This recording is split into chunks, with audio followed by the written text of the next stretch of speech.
नमस्कार दोस्तों, Bhairav agriculture classes Gangapur city के डिजिटल प्लेटफॉर्म पर आपका हार्दिक स्वागत है। दोस्तों, आपको सभी को पता है कि आज हम आईसीआर की जो काउंसलिंग है उससे रिलेटेड एक वीडियो आपके लिए लेकर आए हैं और आपको कैसे आपको कॉलेज एक्सेप्ट करना है, मतलब फ्रीज करना है, या फिर कैसे आपको अपग्रेडेशन वाला जो ऑप्शन है वो चूज करना है। तो इससे संबंधित पूरी जानकारी के लिए आप इस वीडियो को पूरा देखें। तो दोस्तों, एक एक करके मैं आपको पूरे स्टेप बाय स्टेप आपको क्या करना है क्या नहीं करना है वो सभी चीजें इस वीडियो के माध्यम से बताना चाहूंगा। दोस्तों, सबसे पहले जो आप आईसीआर ने जो आपका जो शेड्यूल है, कैसे कब तक आपको डॉक्यूमेंट अपलोड करना था, या फिर आपको एक्सेप्ट कब तक करना है, अपवार्ड कब तक लगाना है, फीस कब तक जमा करनी है, डॉक्यूमेंट अपलोड कब तक करने हैं, वो सभी चीजें अपन जो यहाँ पर एक जो शेड्यूल दे रखा है उसके माध्यम से अभी देखना चाहेंगे।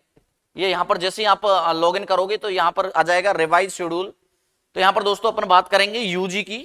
जो बीएससी के लिए है। तो दोस्तों यहाँ पर अपन बात करेंगे कि यहाँ पर जो अपना फर्स्ट राउंड का जो अलॉटमेंट था वो वहां पर 19 तारीख को यहाँ पर डिक्लेयर कर दिया था आईसीआर ने। उसके बाद में दोस्तों जो डॉक्यूमेंट अपलोड करने की जो विंडो आपके उस पर ऑप्शन हुई थी, जिन जिन विद्यार्थियों को कॉलेज अलॉट हुआ था उनके लिए एक ऑप्शन खुला था डॉक्यूमेंट अपलोड वाला। तो वहां पर जितने भी 7-8 डॉक्यूमेंट्स थे उन विद्यार्थियों ने जो डॉक्यूमेंट को अपलोड कर दिया था और बाद में सबमिट कर दिया था, तो उनके लिए यहाँ पर डॉक्यूमेंट अपलोड करने की जो ओपन हुआ था वो हुआ था दोस्तों 20 तारीख को। उसके बाद में दोस्तों ये जहां पर डॉक्यूमेंट अपलोड करने हैं उसकी जो अंतिम तारीख थी वो भी दोस्तों थी यहाँ पर 24/10/2023। जिन विद्यार्थियों ने कॉलेज अलॉट हुआ था और डॉक्यूमेंट अपलोड करवा दिए थे उनके लिए आगे का ऑप्शन खुला था, नहीं तो जिन्होंने अपलोड नहीं कराए थे उनका ऑप्शन वहीं पे क्या हो गया था, क्लोज हो गया था। उसके बाद में दोस्तों ये जो यूनिवर्सिटी है जो आपने डॉक्यूमेंट अपलोड किए थे उनको वहां पर वेरिफिकेशन करने की जो अंतिम तारीख है वो अभी कल तक है 27/10/2023। काफी विद्यार्थियों के उन्होंने डॉक्यूमेंट अपलोड कर दिए थे लेकिन उनके अभी तक ऑप्शन कुछ यूनिवर्सिटी वाला आया नहीं है कि डॉक्यूमेंट वेरीफाई हुए हैं या नहीं हुए, और जिनके वेरीफाई हो गए वहां पर ओके आ जाएगा या फिर ऑल डॉक्यूमेंट वेरीफाइड वाला ऑप्शन वहां पर आपको लिखा होगा रेड उससे दिया हुआ है। तो अभी तक कल तक आपके जो है डॉक्यूमेंट वेरिफिकेशन वहां से कर दिए जाएंगे ऑनलाइन। अगर आपके उस पर ओके आ जाते हैं तो ठीक है, अगर मान लो कोई क्यूरीज आती है, अगर आपके मान लो कोई डॉक्यूमेंट में कमी है या कुछ आता है तो वहां पर आपका क्यूरीज आ जाएगी। तो वहां पर उसके लिए फिर आपको क्या करना है कि एंड ऑफ रीसबमिशन ऑफ डॉक्यूमेंट, आपको फिर अगर मान लो कोई क्यूरीज आती है तो आपको 28/10 तक वहां पर क्या करना है, वापस से डॉक्यूमेंट को आप क्या कर सकते हो, अपलोड कर सकते हो। और उसको जो रीसबमिट डॉक्यूमेंट है उसको वहां पर यूनिवर्सिटी द्वारा वेरिफिकेशन करने की जो है लास्ट डेट है वो ही उसी दिन रहेगी दोस्तों, 28/10/2023 5 बजे तक वहां पर आपका जो वेरिफिकेशन, कोई डॉक्यूमेंट में अगर क्यूरीज रह गई थी तो उसको वहां पर उनको वेरीफाई करने की 28 तारीख लास्ट डेट है 5 बजे तक। उसके बाद में दोस्तों end of seat acceptance fees deposit by the candidate, मतलब आपको मान लो कि आपने डॉक्यूमेंट अपलोड करवा दिया और आपका वहां पर एक नया ऑप्शन वहां पर खुलने लग गया है कि फीस डिपॉजिट वाला। तो फीस डिपॉजिट आप करोगे, आपको पता है कि 10,000 रुपए, चाहे आप अपवार्ड लगाओ चाहे आप उसको सीट को फ्रीज करो या एक्सेप्ट करो, आपको 10,000 रुपए वहां पर क्या करना पड़ेगा, पे करना पड़ेगा। अगर दोस्तों ये जो आईसीआर का प्रोसीजर है, जब तक आप कॉलेज में पहुंचोगे तब तक का जो प्रोसीजर काफी लंबा है। अगर आप एक भी स्टेप को यहां से चूक जाते हो तो आपको जो एडमिशन है वो बिल्कुल कैंसिल हो जाएगा, आप उसमें कुछ नहीं कर सकते। तो दोस्तों जो एक्सेप्ट करने की सबसे पहले आपको डॉक्यूमेंट वेरीफाई होने चाहिए, और डॉक्यूमेंट वेरिफिकेशन के बाद में आपको जो फीस जमा करवानी है उसकी जो अंतिम तिथि है वो दोस्तों आपकी है 30 तारीख है, और 30 तारीख को ही आपको एक्सेप्ट करना है या फिर आपको अब्बार्ड लगाना, उसकी तारीख भी क्या है, 30 तारीख लास्ट डेट है। इसको हम बताएंगे कि आपको एक स्टूडेंट का हम यहां पर खोल के आपको बताएंगे किस तरीके से आपको अपबोर्ड लगाना है या फिर आपको एक्सेप्ट करना है या फ्रीज करना है। तो आप ये ध्यान रखना कि आपकी 30 तारीख इसकी लास्ट डेट है फीस जमा कराने की या एक्सेप्ट करने की। उसके बाद में दोस्तों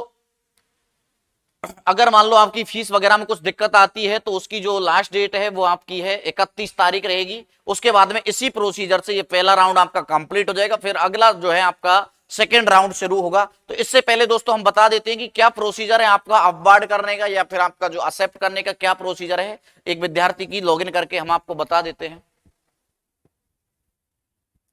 और दोस्तों सभी विद्यार्थियों को इस महत्वपूर्ण जानकारी को पहुंचाने के लिए आप इस वीडियो को ज्यादा से ज्यादा शेयर करें।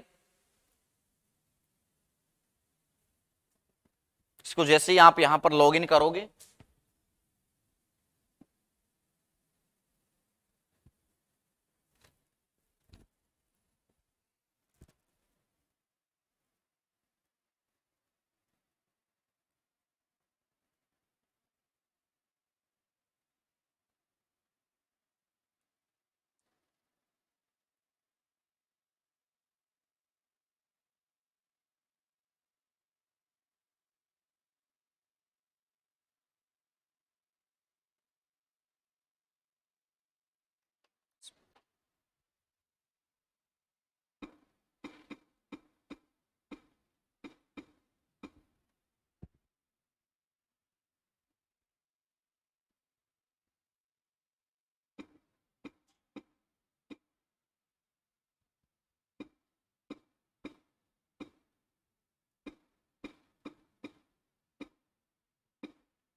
यहां पर दोस्तों जैसे ही अपन यहां पर लॉग इन करेंगे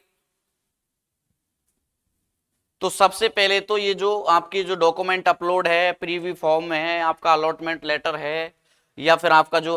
ये जैसे आप डॉक्यूमेंट आपका अपलोड हो जाएगा तो आपके पास में एक नया ऑप्शन खुलेगा और वो आपका खुलेगा एडमिशन पेमेंट।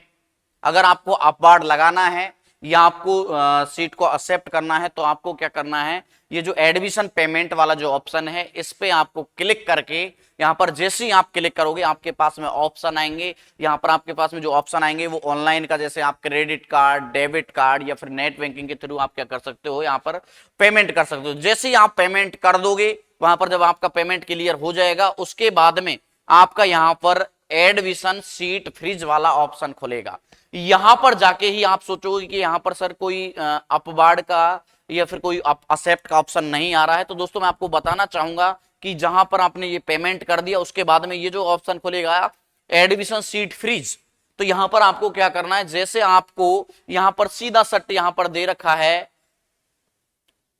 फ्रीज ऑप्शन का मतलब choose this option if you are satisfied with the seat allotted after selecting this option you will not be considered in subsequent rounds of seat allocation. इसका मतलब यह है कि आप इस ऑप्शन को चुनते हो, एडमिशन सीट फ्रीज वाले ऑप्शन को चुनते हो, इसका मतलब आपको जो सीट मिली है उसको आपने क्या कर लिया है, ले लिया है, और आप अगले जो राउंड सेकंड थर्ड वाला जो राउंड है वो आपका होने वाला है, उस राउंड में आपको कोई कॉलेज अलॉट नहीं होगा, आपको यही कॉलेज क्या करना पड़ेगा, आपको लेना पड़ेगा। क्या अब आप सोच रहे हो कि सर इसमें अपवार्ड वाला तो कोई ऑप्शन में नहीं आया? दोस्तों सीधी सी बात है, अगर आप इसको सीट को फ्रीज नहीं करते हो, फ्रीज का मतलब एक्सेप्ट नहीं करते हो, तो यहां पर ऑटोमेटिकली आपका क्या लग जाता है, अपवार्ड लग जाता है। आप यहां पर ये नहीं ढूंढे कि सर इसमें अपवार्ड वाला ऑप्शन है कहां है। तो मैं आपको दोस्तों बताना चाहता हूं कि अगर आपको ये कॉलेज मतलब जो यूनिवर्सिटी है, ये जो कॉलेज है, ये आपको पसंद आ गया है तो ये फ्रीज वाला जो ऑप्शन है एडमिशन सीट फ्रीज, इस पे यहां पर आप क्लिक करोगे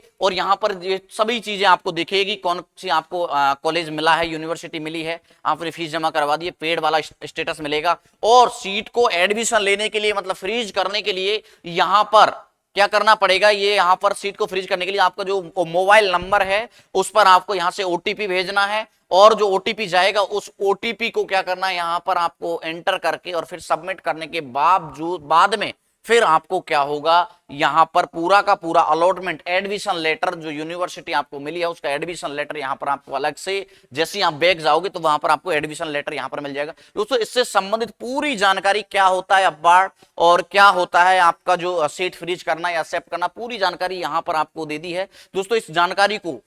सभी विद्यार्थियों तक जिन्हों को यहां पर कॉलेज अलॉट हुआ है अभी तक उनको समझ में नहीं आ रहा है, तो ये पूरी की पूरी वीडियो वहां पर उनको आप भेजें, जैसे भी लिंक के माध्यम से यूट्यूब को शेयर करें, हमारे चैनल को, और आपके व्हाट्सएप फेसबुक के माध्यम से इस वीडियो को ज्यादा से ज्यादा स्टूडेंट तक शेयर करें, ताकि ऐसा नहीं हो कि अच्छा कॉलेज उनको मिल गया है और उसके बाद में क्या है, अगर ये प्रोसीजर से, अगर एक भी प्रोसीजर से वो चूक जाते हैं तो आप उनका जो एडमिशन है वो क्या हो जाएगा, निरस्त हो जाएगा। तो दोस्तों ठीक है, धन्यवाद।